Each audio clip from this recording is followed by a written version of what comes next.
දැන් බෙදුම්වාදී ආකල්පවලිනුත් අපි බිදෙන්නට ඕනේ. අපි පුළුල් විදියට කල්පනා කරන්න ඕනේ. බෙදුම්වාදී ඇටිටියුඩ්ස් වලින් ආකල්පවල වලින් අපි අයින් විය යුතුව තිබෙනවා. අපි ලංකාවේ උදවිය කියලා ලංකාවේ උදවිය හැටියට කල්පනා කරන්නට ඕනේ. එහෙම වුණොත් තමයි මේ රටට අනාගතයක් තියෙන්නේ. එදා සිංගප්පූරුව මැලේ දෙමළ කියලා ගහගෙන හැප්පිලා ඉවරුණාට පස්සේ අලුත් උදාවක් ලී කුවාන් යූ ඇති කලේ one country one nation කියලා. එක රටයි එක ජාතියයි කියලා. ඒකයි අද ඇති මොන ආගම ඇදහුවත් අපි එක ජාතියක්. මට අර පෙරිය මුදලි මරික්කාර මහත්මයා ලංකාවට ගෙන ආපු උදවිය අද සිංහල හැටියට සැලකෙනවා. ඇයි මුස්ලිම් වරුන්ටත් සිංහල හැටියට සැලකන්න බැරි? ප්‍රශ්නයක් මම දානවා තමුන්නාසට.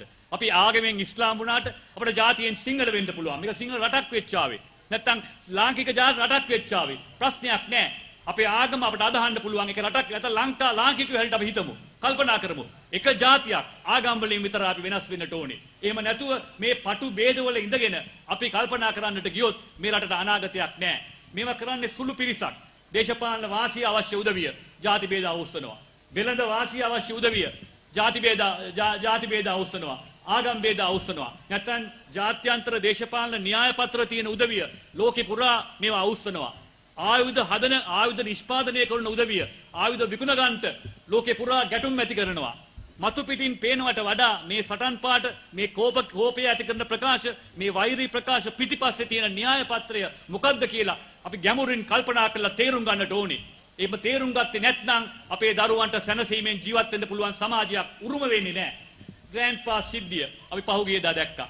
මට මතක් වුණේ මොකද්ද? බේරුවලත් මගේ තාත්තා හැම වෙලාවෙම කියන දෙයක් තමයි බේරුවල മന്ത്രിකම කරන්න පුළුවන් නම් ලංකාවේ ඕනම ආසනයක മന്ത്രിකම කරන්න පුළුවන් කියලා. හේතුව මේකේ බෞද්ධ ඉන්නවා, හින්දු ඉන්නවා, මුස්ලිම් ඉන්නවා, කතෝලික ඉන්නවා, කුල වශයෙන් ඉන්නවා, හැම ජාති වෙලෙන්දෝ ඉන්නවා, පල්ලැහැ පන්තියේ ඉන්නවා, මැණික් ව්‍යාපාරිකයෝ, මාළු ව්‍යාපාරිකයෝ, මහා බෝට්ටු අයිතිකාරයෝ, දුප්පත් මිනිස්සු මේ ඔක්කොම ඉන්නවා. මේක බැලන්ස් කරගෙන අනේක හරි අමාරු වැඩක්. කෝච්චිය පොඩ්ඩක් හරි එහාට මෙහාට පැත්තට ගියොත් එහෙම අන්න කියලා ඇඟිල්ල දික් වෙනවා. එහෙම හින්දා හරි අමාරු ගමනක් යා යුතුව තිබෙන්නේ. අද මොනවද වෙන්නේ දකින්නේ? මුස්ලිම් දේශපාලනඥයෝ යනවා මුස්ලිම් කට්ටිය ඉන්න තැනට. සිංහල දේශපාලනඥයන්ගේ යවනවා සිංහල කට්ටිය ඉන්න උදවියට. මේවා වැරදි තීරණ. මේ රටේ වල්කිය යුතු උදවිය වැඩ කරන්න ඕනේ මේ විදියට නෙමෙයි.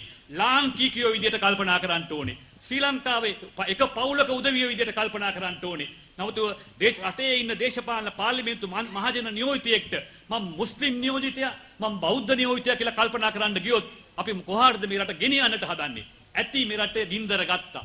ඇති මේ රටේ ජීවිත විනාශ වුණා. ඇති මේ රටේ ආබාධිතයෝ බිහි කළා. මේ ගිනි යලිත් වරක් පත්තු නොවන විදියට අපි වග බලා ගන්නට ඕනේ. මේ ගිනි අවුලවන උදවිය, මේ ප්‍රකෝප කරන උදවිය, මේ වෛරී ප්‍රකාශ කරන උදවිය සමාජයේ ඊටම අතලොස්සක් සුළු පිරිසක් පමණයි. අනික් උදවිය මොනවා කතා කළත් දැන් මම එක තැනකට කියලා මම දැක්කා මුස්ලිම් කඩේකට ගියොත් බොණ්ඩ දෙන බීම ටික තුන් පාරක් කෙල ගහලා තමයි දෙන්නේ. අනික් උදවියට දෙනකොට කියලා එක්කෙනෙක් කියලා තිබුණා මම දැක්කා. මම ඇස්වලින් දැක්කා. ඉතින් මොන තරම් බොරු අමූලික මුසාවත්ද. හැබැයි මේ වෛරී ප්‍රකාශ වලින් බෞද්ධ බහුතරය ඇවිස්සලා නැහැ. ඒකයි වැදගත්කම. ප්‍රබුද්ධ පිරිසක් හැටියට උදවිය කටයුතු කරනවා. ඒගොල්ලන්ගේ හැසිරීම හරි ඉවසිලිවන්තයි. තේරුම් ගැනීමක් තියෙනවා. මුස්ලිම් පැත්තට ගියාම මහියංගනේ ප්‍රශ්නයක්, අනුරාධපුරයේ ප්‍රශ්නයක්, ග්‍රෑන්ඩ් පාස් වල ප්‍රශ්නයක්. නමුත් මුස්ලිම් බහුතරය ඇවිස්සලා නැහැ.